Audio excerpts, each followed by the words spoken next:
Hi, I'm Mike Fisher at the UNC Water Institute, and together with my colleague Dr. Mark Sobzi, we've prepared a few notes on the topic of COVID-19 and rural water supply, knowns, unknowns, and emerging evidence.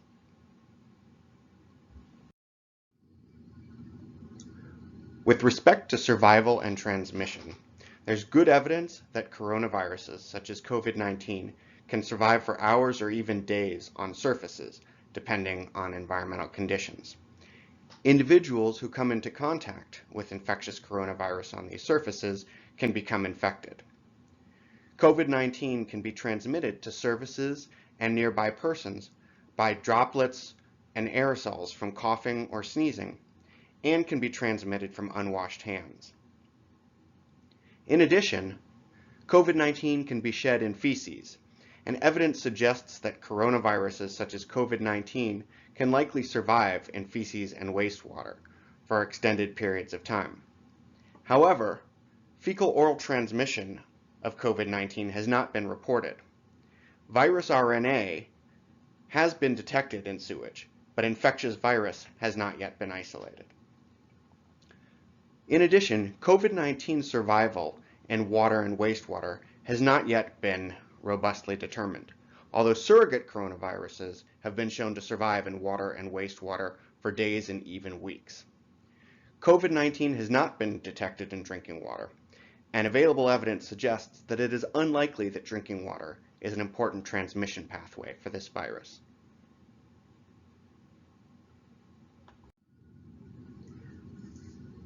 COVID-19 is an enveloped RNA virus, and like other coronaviruses, it's relatively easy to inactivate by common physical and chemical disinfection methods, as well as by UV. Standard drinking water and wastewater treatment methods can rapidly and efficiently inactivate the virus. In addition, current hand washing methods recommended by WHO and others, including washing hands vigorously with soap, water, and a rubbing motion for 20 seconds or more, can remove and inactivate the virus on hands. COVID-19 can also be rapidly inactivated by a dilute chlorine disinfectant solution and by alcohol-based disinfectants, as well as by a number of other common disinfectant products. A 0.1% chlorine solution, which can be prepared by adding 1 part of common household bleach to 49 parts of water, or an alcohol-based solution or hand sanitizing rub containing at least 70% ethyl alcohol or isopropyl alcohol, can both rapidly inactivate the virus. WHO and others have developed guidance on preparing disinfectants, including 0.1% chlorine solution and local preparation of alcohol-based disinfectants and hand rubs. There are several practical research needs to fill existing evidence gaps and build on emerging evidence with respect to COVID-19 occurrence, transmission, and control. More work is needed to determine which surfaces and settings are most important for the transmission of COVID-19 in communities, and to determine whether substantive transmission occurs at shared water, sanitation, and hygiene facilities due to close personal contact or to repeated contact with contaminated faucets, pump handles, and other facility equipment. There's also the need for additional work to determine whether wearing a face mask can prevent entry of virus from released respiratory droplets of persons who are close by, and to determine whether fecal-oral transmission from unsafely managed excreta or wastewater is a source of COVID-19 transmission in some settings. Finally, while there's preliminary evidence suggesting that wastewater can be used for rapid COVID-19 community surveillance, in other words, determining whether the virus or the RNA are present in wastewater to get a sense of the occurrence and prevalence of COVID-19 in persons in the community that the wastewater is coming from, more work is needed to determine the precision of these methods and the extent to which they can actually be practically scaled for COVID-19 surveillance.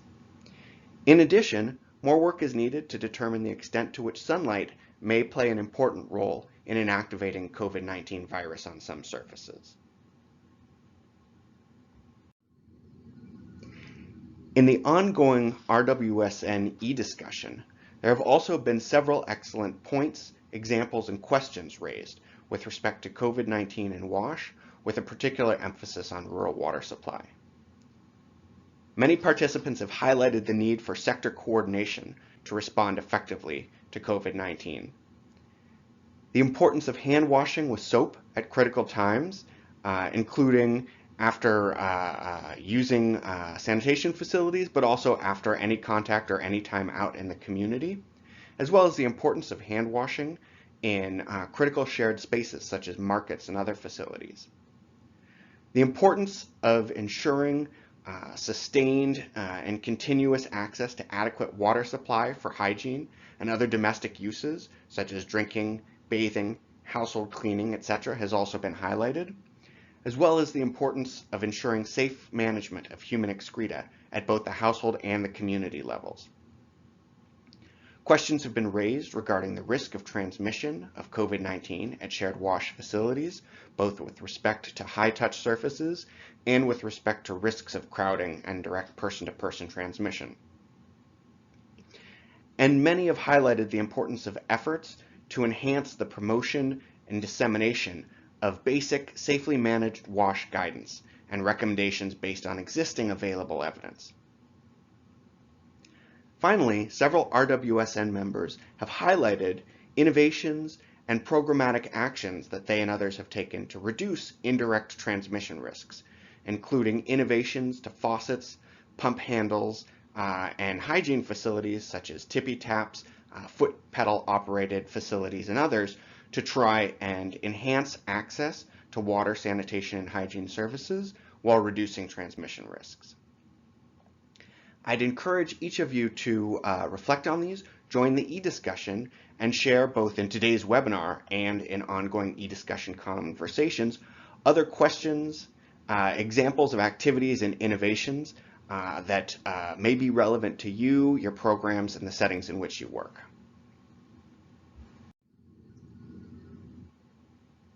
Next steps for responding to COVID-19 in the context of rural water supply based on the evidence that we have available and the activities and innovations that many RWSN partners have described may include ongoing efforts to promote sector coordination as well as dissemination of existing evidence-based best practices, and to disseminate WHO and national guidance on safely managed wash service delivery. In addition, there may be efforts to prioritize further study and modeling activities to characterize the risks associated with shared water, sanitation, and hygiene facility use, and options and best practices for ensuring wash service continuity while minimizing exposure. There may be scope for synthesis and rapid dissemination of effective sector response and innovations, such as those mentioned by many different RWSN community members.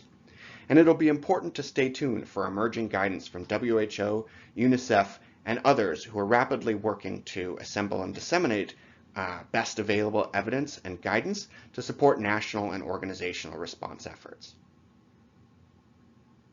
Thanks very much. Look forward to your questions.